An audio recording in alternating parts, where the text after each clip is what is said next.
চাই না। আমি সেই ভাসমান ভোটারকে বলতে চাই, ভাসমান ভোটার বলতে ইসলামের শরীয়তে কোনো ভোটার নেই।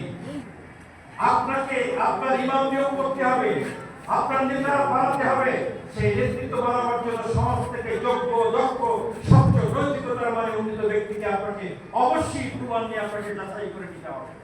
সে কারণে জামাতের পক্ষ থেকে আপনারা যারা এখানে এসেছেন আজকে সেন্ট্রাল ভিত্তিক এই দায়িত্বশীল সম্মেলনে আমি তাদেরকে বিনয়ের সাথে বলতে চাই, আজ থেকে যাত্রা শুরু হবে এবং নির্বাচনের শিডিউল ঘোষণা হওয়ার পরে, নির্বাচনের দিন ফলাফল ঘোষণা হওয়ার পরে বিজয়ের মালা গলায় পড়ে আমরা বাড়ি ফিরতে চাই। আমরা কি রাজি আছি? ইনশাআল্লাহ। শেষ কথা, নারায়ে তাকবীর, আল্লাহু আকবার। আমি এই জামাত শুধুমাত্র এখন প্রার্থী করেছে, আমরা প্রার্থী পেয়ে কি খুশি থাকতে চাই? না না, একটি ইসলামী সমাজ কল্যাণমূলক রাষ্ট্র গঠন করার জন্য, আমি এই জামাতের হাতকে শক্তিশালী করার জন্য, বাংলাদেশকে শক্তিশালী করার জন্য আমরা গৌরনদী এবং আগরতলা থেকে আমরা আমাদের প্রিয় ভাই হাফেজ মাওলানা কামরুল ইসলামকে নির্বাচিত করে আমির জামাতের হাতকে শক্তিশালী করতে চাই। এটার জন্য আমরা এবং বোনেরা এবং গৌরনদীবাসী সবাই প্রস্তুত ইনশাআল্লাহ। আল্লাহ রাব্বুল আলামিন তুমি আমাদেরকে কবুল এবং মঞ্জুর করো। আমাদের এই ভোট প্রক্রিয়াকে তুমি সহজ করে দাও। যারা ইতিমধ্যে চোখ রাঙানির কথা বলছেন তাদেরকে চোখ রাঙানোর পরিবর্তে যাদের চোখকে তুমি নামিয়ে দাও। আর কোন সন্ত্রাস নয়, আমরা সন্ত্রাসের পরিবর্তে শান্তি চাই।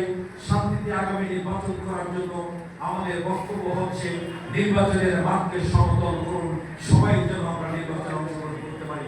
শেষ কথা হচ্ছে ভাইরা, এই জায়গাটি দাঁড়িয়ে কথা বলেছিলেন, আপনারা প্রশ্ন করেছিলেন জামাতের নিবন্ধন এবং প্রতীকের কি হবে। আল্লাহর কসম করে বলছি, সেদিন বলেছিলাম সময় আছে, ফয়সালা হবে, ফয়সালা হয়নি। আইনানুগভাবে আমাদের প্রতীক এবং নিবন্ধন ছিল, আবার পুনরায় আইনানুগভাবে আমরা আবার আমাদের প্রতীক এবং নিবন্ধন ফিরে পেয়েছি। জামাতের নিবন্ধন কি আছে? জামাতের দাঁড়িপাল্লা প্রতীক কি আছে?